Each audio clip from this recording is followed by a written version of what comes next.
Bonsoir. Aujourd'hui, je fais une vidéo qui s'adresse à l'ensemble des élèves et des parents même, puisque aujourd'hui, je pense, ils rencontrent quelques difficultés comment utiliser des outils. Donc, je voulais faire cette vidéo pour revenir sur les bases et les outils essentiels, euh, ce que on doit avoir ou installer sur chaque PC. Donc, c'est pour cette raison-là. Il est évident de revenir sur les bases et commencer à faire et donner quels sont les outils de travail à la maison.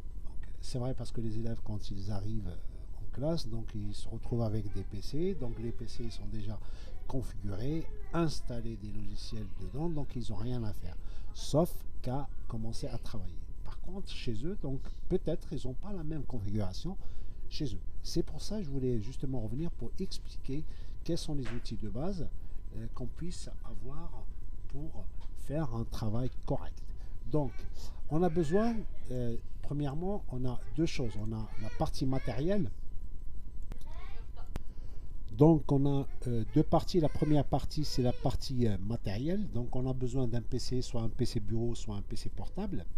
Et puis après, la deuxième partie, et aussi on a besoin d'une connexion Internet pour se connecter, souvent soit pour consulter Pronote ou consulter autre chose, ou le travail qu'on demande souvent aux élèves de y aller sur certains sites pour regarder, visualiser, visionner certaines vidéos pour qu'ils puissent terminer leurs activités. Et la deuxième partie, c'est la partie logicielle.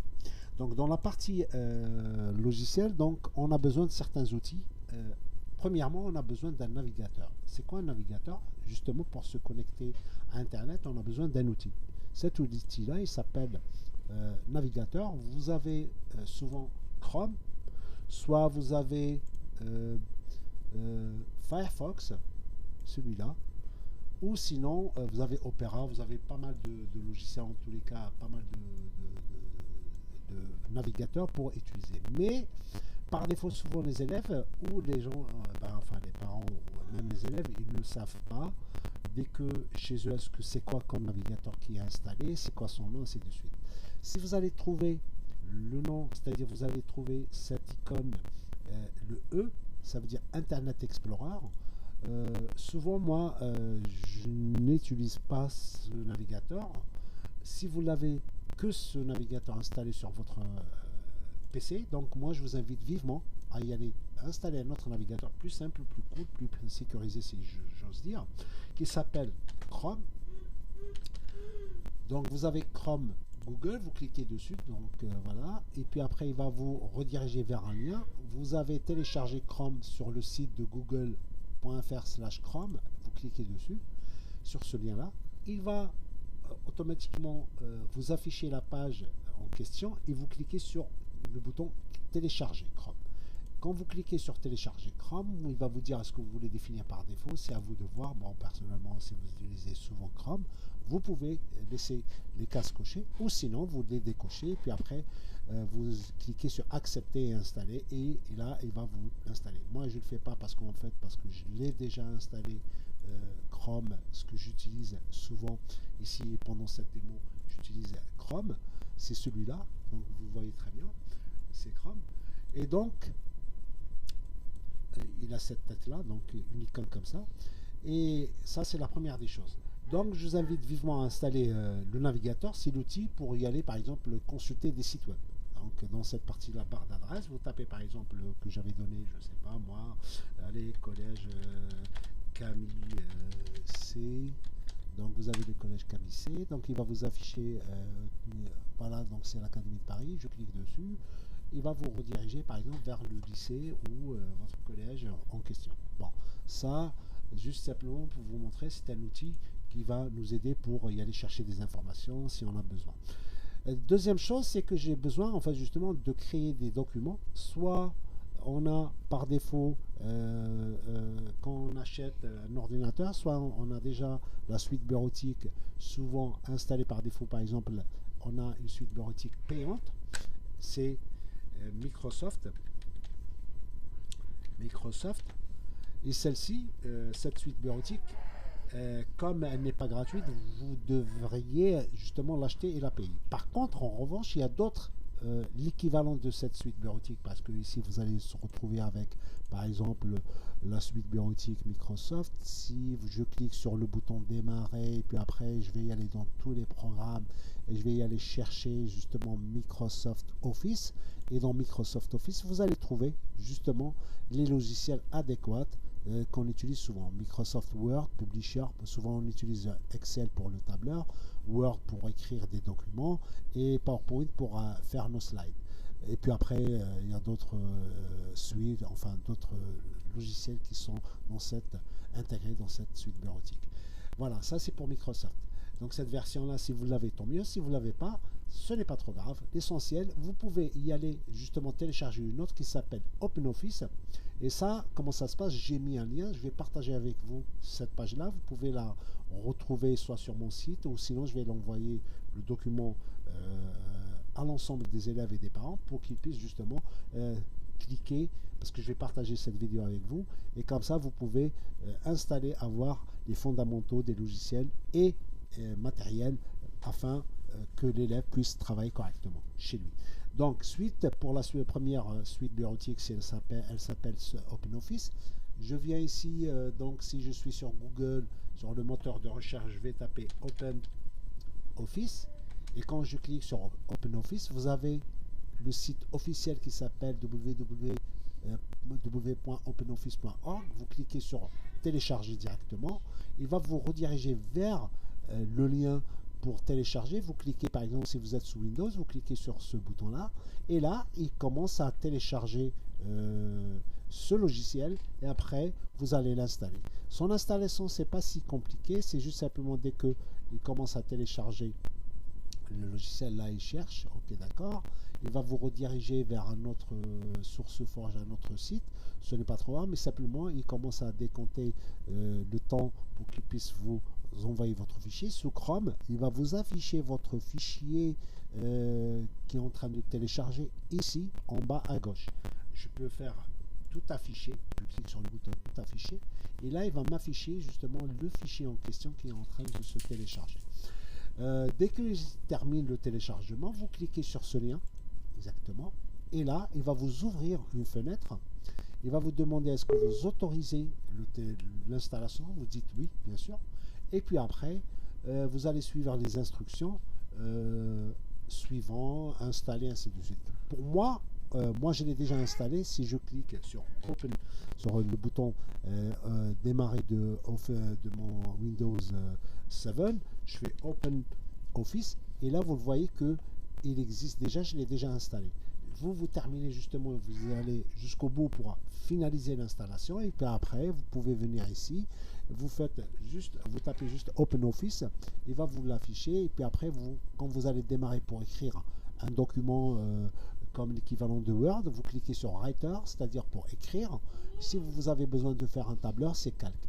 Pour l'instant, je pense que vous avez besoin juste simplement de Writer, d'accord? Donc c'est normal, je fais OK, ça veut dire voilà. Le deuxième logiciel, il s'appelle LibreOffice. Lui aussi, je vous ai mis le lien, j'ai partagé avec vous le lien. Je clique sur le lien comme ça, j'appuie sur et donc je vais revenir sur Google, le moteur de recherche par exemple ici, je vais dire LibreOffice. Dès que je clique sur LibreOffice, il va vous ramener sur le site officiel, c'est fr.libreoffice.org. Vous cliquez sur télécharger LibreOffice. J'aimerais bien vous le montrer pour le faire. Et puis après, si vous êtes sous version de Windows avec un système d'exploitation par défaut, voilà, vous cliquez sur le bouton télécharger, et là, forcément, il va vous le télécharger. En tous les cas, vous avez le choix entre LibreOffice ou OpenOffice. C'est la même chose, presque la même chose. Et puis après, je vous conseille justement d'installer un des deux, soit LibreOffice, on l'utilise souvent, soit Apache Office, OpenOffice, vous pouvez l'utiliser. L'installation aussi pour LibreOffice, elle est aussi facile à faire. Dès qu'il termine lui aussi l'installation, vous cliquez sur le bouton tout affiché, donc là il est en train de télécharger. Après, dès qu'il termine, vous cliquez sur le lien, il va vous exécuter et installer automatiquement. Vous faites suivant, suivant, installer, suivant, suivant, jusqu'au bout. Une fois c'est fait, vous revenez sur votre bouton de démarrage si vous êtes sous Windows. Et même si vous êtes sous Windows 10, vous avez aussi tous les programmes. Vous faites justement libre, par exemple libre Office. Dès que je fais le mot, je tape le mot libre, ici vous voyez qu'il m'affiche justement LibreOffice Writer, toujours, qui va m'écrire justement un fichier d'équivalent. Voilà, je peux l'ouvrir avec vous, hein, justement pour vous montrer la tête voilà, LibreOffice. Voilà, il va vous ouvrir une fenêtre de LibreOffice. Et là, vous dites OK. Donc, je réduis juste un tout petit peu pour qu'on puisse visualiser la fenêtre. Elle est là. Et là, vous avez effectivement, là, je peux taper test, ce que je veux. C'est un fichier test. D'accord? C'est un fichier texte. Voilà. Là, c'est juste pour voir. Donc, ça, c'est les outils de base pour écrire, par exemple, un document, pour ouvrir. Si je vous envoie un fichier Word ou Excel ou quelque chose comme ça, si vous avez installé cette suite bureautique, donc vous pouvez l'ouvrir avec votre logiciel. On a besoin en complément, donc des fois, je vous envoie des fichiers PDF. Et c'est vrai, ça, des fois, il y a une grande difficulté si vous ne l'avez pas encore installé. Ce qu'on appelle le logiciel PDF avec l'éditeur de logiciel qui s'appelle Adobe. Donc vous faites PDF et là vous tapez PDF Reader. Voilà. Donc je vais vous dire CTRL-C, PDF Reader.